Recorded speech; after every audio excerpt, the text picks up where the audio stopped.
Alright, we're on the fourth Tuesday. On page 80, we talk about death. Let's begin with this idea, Maury said. Everyone knows they're going to die, but nobody believes it. He was in a businesslike mood this Tuesday. The subject was death, the first item on my list. Before I arrived, Maury had scribbled a few notes on small white pieces of paper so that he wouldn't forget. His shaky handwriting was now indecipherable to everyone but him.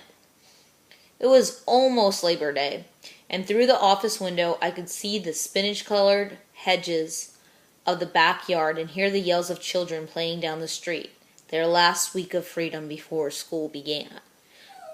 Back in Detroit, the newspaper strikers were gearing up for a huge holiday demonstration to show the solidarity of unions against management.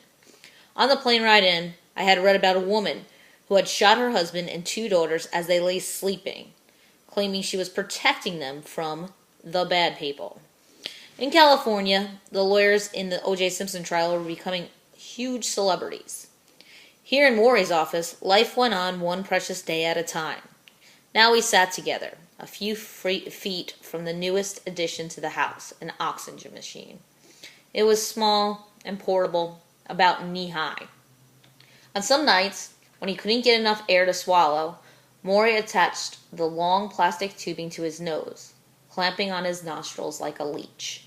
I hated the idea of Maury connected to a machine of any kind, and I tried not to look at it as Maury spoke.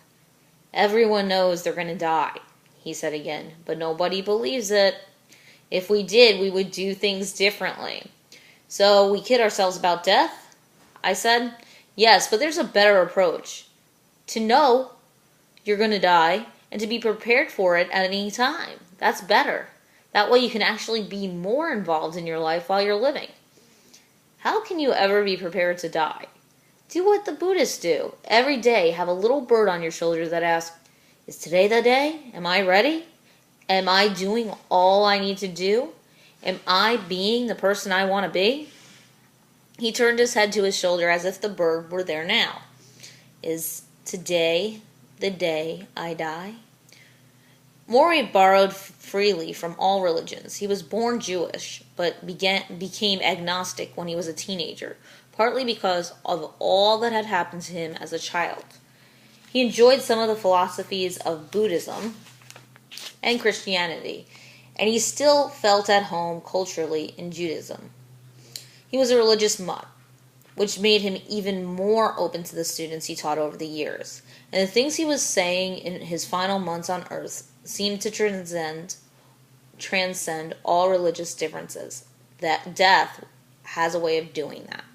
The truth is, Mitch, he said, once you learn how to die, you learn how to live. I nodded. I'm going to say it again, he said. Once you learn how to die, you learn how to live.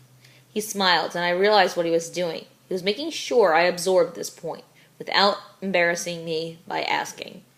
It was part of what made him a good teacher. Did you think much about dying before you got sick?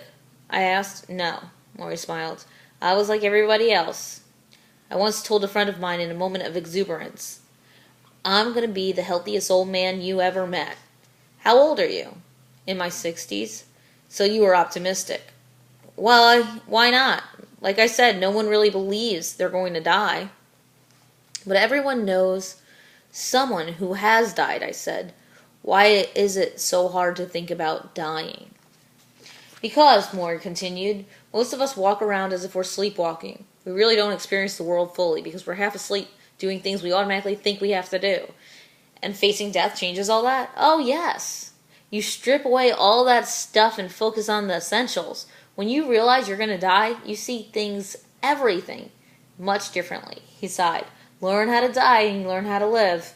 I noticed that he quivered now when he moved his hands. His glasses hung around his neck, and when he lifted them to his eyes, they slid around his temples as if he were trying to put them on someone else in the dark.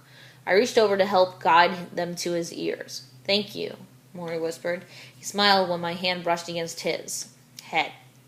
The slightest human contact was immediate joy.